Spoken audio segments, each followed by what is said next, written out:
then you understand that worship is coextensive with life.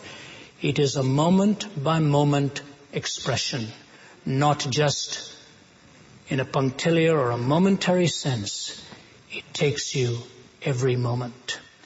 Have you seen the movie Chariots of Fire years ago? It's the true story of two runners, Harold Abrams, who ran for personal glory, Eric Liddell, the Scottish runner, who ran for the glory of God. In the early part of the movie, Harold Abrams is being asked by a friend, Montague. Harold Abrams, cocky, sure, confident. And Montague looks at him and says, "I hate losing, Harold. How about you?" He says, "I don't know. I have never lost." Towards the end of the movie, Harold Abrams is being massaged before this great run of his, and I think it was the 1924 Olympics in Paris. And Harold Abrams is getting ready, and Montague's already run and already lost. And Eric Liddell had not run on his key event because the heats were going to be on the Lord's Day. He changed his event and was going to run in the 400 meters as a change so that he could live with his conviction, which he was not foisting on anyone else, but in his mind, he did not want to abuse the Lord's Day, and he kept that as a firm principle.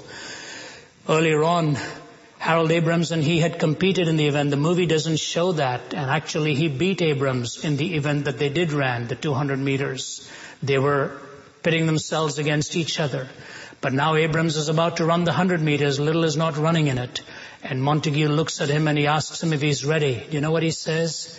He says, "You know, Montague, I used to be afraid to lose, but now I'm afraid to win, because I have 10 seconds in which to prove the reason for my existence, and even then I'm not sure I will." He ran the 100, he won it, went out in despondency. He'd reached the climactic goal of pleasure in his life. It ultimately let him down. He had nothing left to celebrate. There was a downer after even his victory. Liddell, his sister said to him, "Eric, you're giving up so much."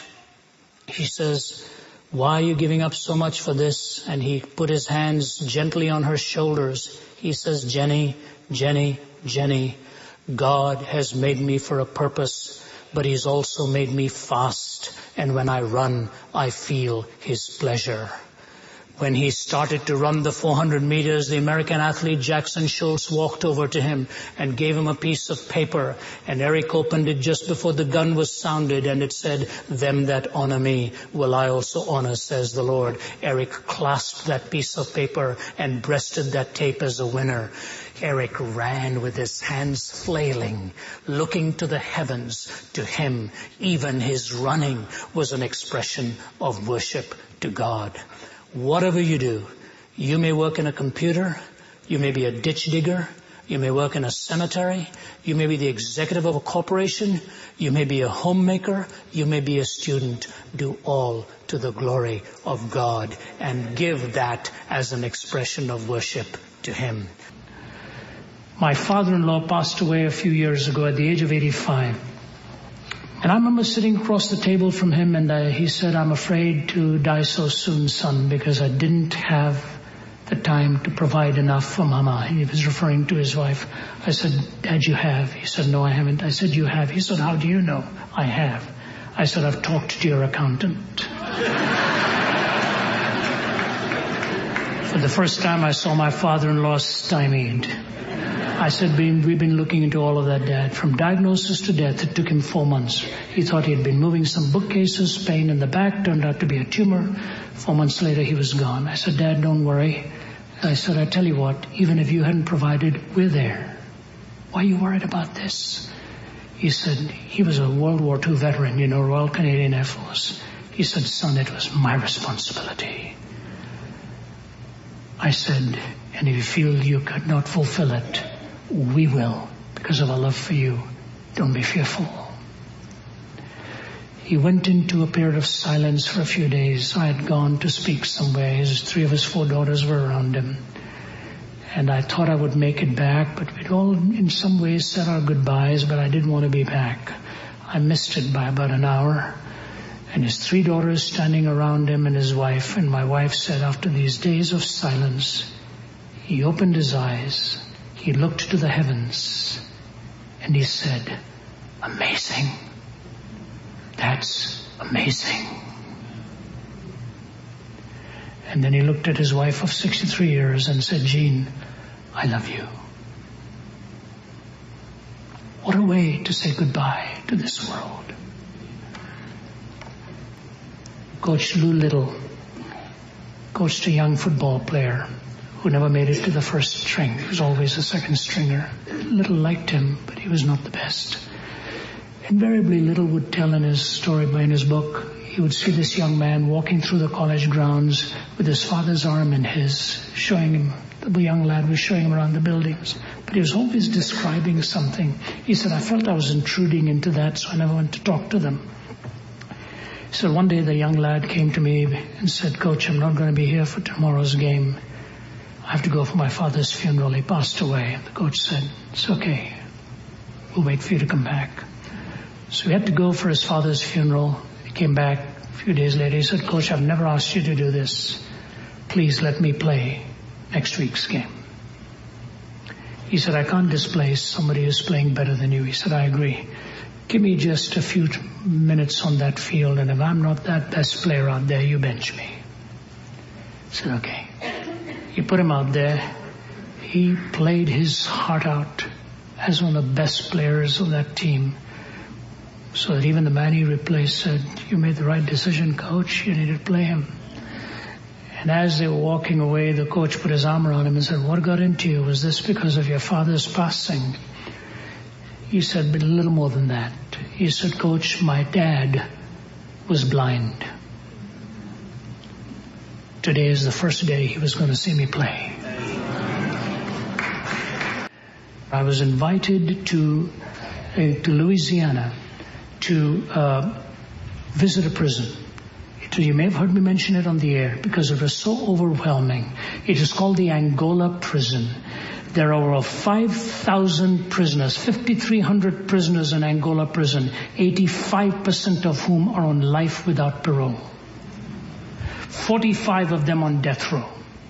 It used to be the bloodiest prison in the country. Blood on the walls, blood on the ceiling, blood on the carpets. And this amply built man by the name of Burl Cain with the girth of a southern sheriff, he comes over and says, I'll take this job as warden if you let me do it my way. And they brought him on. He puts Bible verses all over the prison. He has Bible studies every day. He's got a degree program going on there for theology. 90 prisoners are now registered. Former gangsters, now they're gangs of pastors. When you used to check into Angola, they used to give you a knife to protect yourself. No more. You know what they told me? You can take the loveliest looking young woman and walk her past any one of the cells. You won't hear a profane word. You won't hear a catcall. You won't hear a whistle. Profanity is not allowed in this prison by either staff or inmate. It has become one of the safest prisons in the country. And as I walked past death row, cell to cell, shaking hands, some of them had my book, some of them had John Piper's, some of them had R.C. Sproul's, and every one of them had a Bible in the cell. An experience I never had before. Walked into the execution chamber. Pretty daunting. Pretty daunting. In fact, I told the chaplain there, I said, I'd like to bring my whole team here, because I think you stare at death in a way you never stare at anywhere else. And I sat at the table where they have their last meal before they're taken to be executed. And as I sat on that chair, I began to wonder what must go on through the emotions of a man. And I looked at the wall. It's a painting. It's a painting of Daniel in the lion's den on his knees. I said, who painted that? He said, one of the prisoners. He painted it to say, God can still rescue you. And I said, and what if he doesn't then? So look at the other wall. There's a picture of Elijah rising to the heavens on chariots of fire. If he doesn't rescue you this way, he'll rescue you that way. It's a story of a rich man with a lot of jewels and a lot of money in his pockets, and he's taking a long journey. And as he is beginning this journey, a thief begins to follow him. And the thief has set his sight upon all of these goodies. And the story in India, in Hindi, is called Dhan Tumhare Paas Hai. I'll tell you what it means, but it says Dhan Tumhare Paas Hai. And the thief is following this man. And the man knows what he's up to. So every time they check into a room, the thief checks into the same room. They spread out the mats, spread out the pillows, and the rich man is sharp.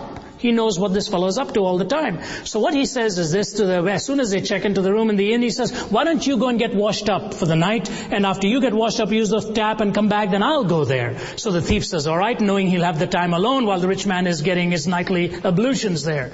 So the thief goes out, and the rich man, as soon as the thief steps out, takes all of his precious stones and money and puts it under the pillow of the thief. And then the thief comes back, and the rich man goes to get washed up, and the thief is rummaging through the bags of the rich man. He's rummaging under the pillow of the rich man. He's looking at every piece of garment the rich man has to see where he's hidden it, and he can't find it. Night after night after night, he's looked everywhere except under his own pillow with that uneasy head wondering, what is this boy up to? And on the last night, as they're about to part, the rich man looks at him and says, I know what you've been trying to do. He says, you know what your problem is? You didn't know a very simple truth in life. Dhan tumhare paas hai. The wealth was nearer to you than you realized. He has made you for himself, and your heart is restless until it finds its rest in him. Be yourself. Be what God has made you to be. Do you know the word individual comes from the Latin, that which cannot be divided? You present an individuality of different components that is unique to you. Your greatest pursuit and my greatest pursuit should be to find out what God wants us to be as individuals, not to try to be someone else. Please be yourself. Quit trying to yearn to imitate someone else.